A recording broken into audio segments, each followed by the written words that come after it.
दोस्तों, स्वागत है आपका बुक ज्ञान चैनल पर, जहां हम पावर के नियमों को आसान और सीधी भाषा में समझते हैं। पिछली 2 वीडियो में हमने सीखा था रूल 1 से 16 तक। अगर आपने वो वीडियो नहीं देखी हैं, तो उनके लिंक डिस्क्रिप्शन में दिए गए हैं। अब बारी है रूल 17 से 24 तक की। ये वो नियम हैं जो चुपचाप लेकिन असरदार तरीके से ताकतवर बनने की राह दिखाते हैं। तो चलिए दोस्तों, शुरू करते हैं आज का सफर। और याद रखिए, ताकत दिखाने से नहीं, समझदारी से हासिल होती है। Law number 17। Keep others in suspended terror, cultivate an air of unpredictability. अर्थात दूसरों को डर और अनिश्चितता में रखें, खुद को अप्रत्याशित बनाएं। जब लोग ये नहीं समझ पाते कि आप आगे क्या करने वाले हैं, तो वो डरने लगते हैं। क्योंकि इंसान सबसे ज्यादा डरता है अनजान चीजों से। अगर आप हर बार एक जैसा व्यवहार करेंगे, तो लोग आपकी चालें पहले ही समझ जाएंगे। लेकिन अगर आप कभी शांत तो कभी तेज, कभी मददगार तो कभी सख्त दिखें, तो लोग उलझन में रहेंगे और आपकी ताकत का अंदाजा नहीं लगा पाएंगे। जैसे शेर शिकार से पहले चुपचाप झाड़ियों में छुपा रहता है, वैसे ही अगर आप भी समय समय पर अप्रत्याशित व्यवहार करें, तो लोग हमेशा सावधान रहेंगे और आपको हल्के में नहीं लेंगे। यही है असली ताकत, जब लोग आपके अगले कदम से डरें। याद रखिए, जो व्यक्ति हर बार एक जैसा रहता है, उसकी ताकत धीरे धीरे कम हो जाती है।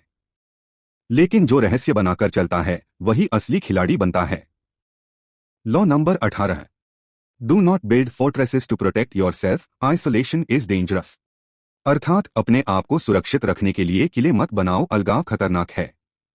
जब हम खतरे या तनाव महसूस करते हैं, तो अक्सर खुद को दुनिया से अलग कर लेते हैं।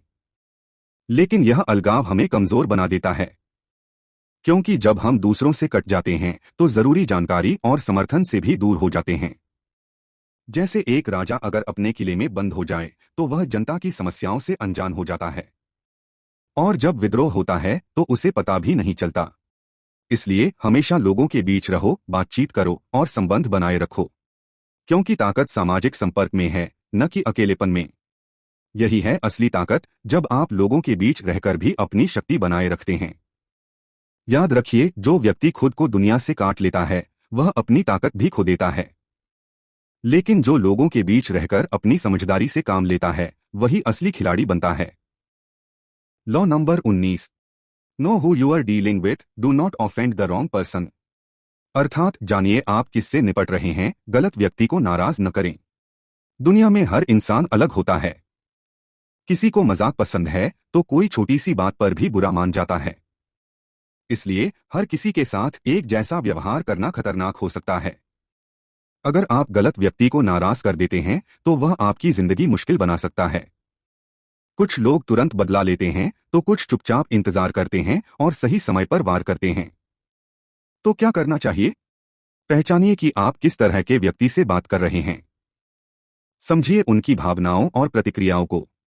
सावधान रहिए और सोच समझकर शब्दों का चयन कीजिए। यही है असली समझदारी, जब आप हर व्यक्ति के साथ उसके स्वभाव के अनुसार व्यवहार करते हैं। याद रखिए, गलत व्यक्ति को नाराज करना आपकी ताकत को कम कर सकता है, लेकिन सही समझ और सावधानी से आप हर स्थिति में सफल हो सकते हैं। Law number 20। Do not commit to anyone. अर्थात किसी एक के प्रति खुद को प्रतिबद्ध मत करो। इस दुनिया में हर कोई चाहता है कि आप सिर्फ उनके साथ रहें, उनका साथ दें, उनकी तरफ से लड़े। लेकिन जैसे ही आप किसी एक व्यक्ति, टीम या विचारधारा से जुड़ जाते हैं, आप अपनी आजादी खो देते हैं। अगर आप तटस्थ रहते हैं, तो दोनों पक्ष आपकी मदद चाहते हैं। आपकी वैल्यू बढ़ जाती है, क्योंकि हर कोई आपको अपनी तरफ करना चाहता है। ठीक वैसे जैसे राजा पुराने समय में स्वतंत्र सैनिकों को ज्यादा सम्मान देते थे, क्योंकि वे किसी के नहीं थे, लेकिन सबके लिए जरूरी थे। यही असली ताकत है, जब आप किसी के मोहरे नहीं, बल्कि खुद एक खिलाड़ी बने। याद रखिए, वफादारी तब ताकत बनती है जब वो आपकी मर्जी से हो। लेकिन अगर आप मजबूरी में किसी से बंध जाएं, तो आप अपनी शक्ति खो बैठते हैं। Law number 21। Play a sucker to catch a sucker, seem dumber than your mark. अर्थात मूर्ख बनकर मूर्ख को पकड़ो, अपने लक्ष्य से कम बुद्धिमान प्रतीत हो। दुनिया में कोई भी व्यक्ति मूर्ख नहीं दिखना चाहता। इसलिए अगर आप दूसरों को यह महसूस कराएं कि वे आपसे अधिक समझदार हैं, तो वे संतुष्ट हो जाते हैं और आपकी असली योजनाओं पर ध्यान नहीं देते।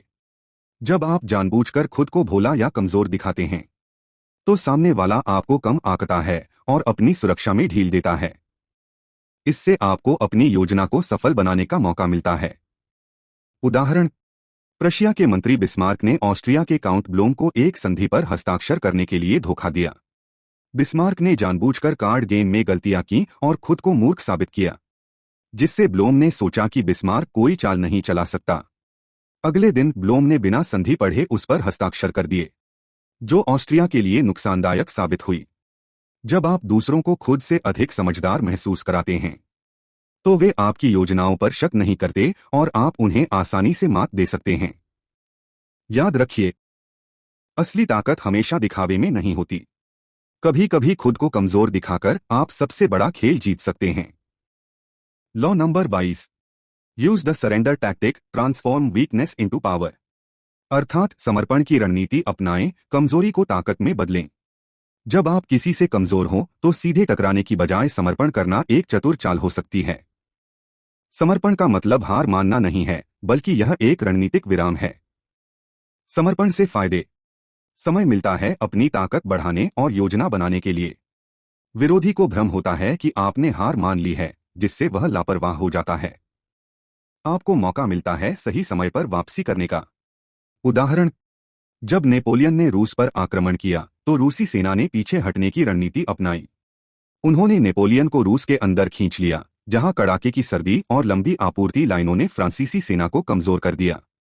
अंततः नेपोलियन की सेना को भारी नुकसान हुआ और उसे पीछे हटना पड़ा। कभी कभी पीछे हटना आगे बढ़ने की रणनीति होती है। समर्पण करके आप अपने विरोधी को अस्थायी जीत का भ्रम देते हैं, जबकि आप अपनी असली जीत की योजना बना रहे होते हैं। Law number 23, concentrate your forces.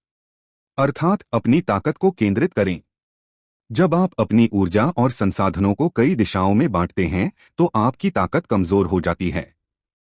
लेकिन जब आप अपने प्रयासों को एक ही दिशा में केंद्रित करते हैं तो आप अधिक प्रभावशाली और सफल होते हैं। उदाहरण, जब एक लेंस सूर्य की किरणों को एक बिंदु पर केंद्रित करता है तो वह आग लगा सकता है। उसी तरह जब आप अपने लक्ष्यों और प्रयासों को एक दिशा में केंद्रित करते हैं तो आप असाधारण परिणाम प्राप्त कर सकते हैं।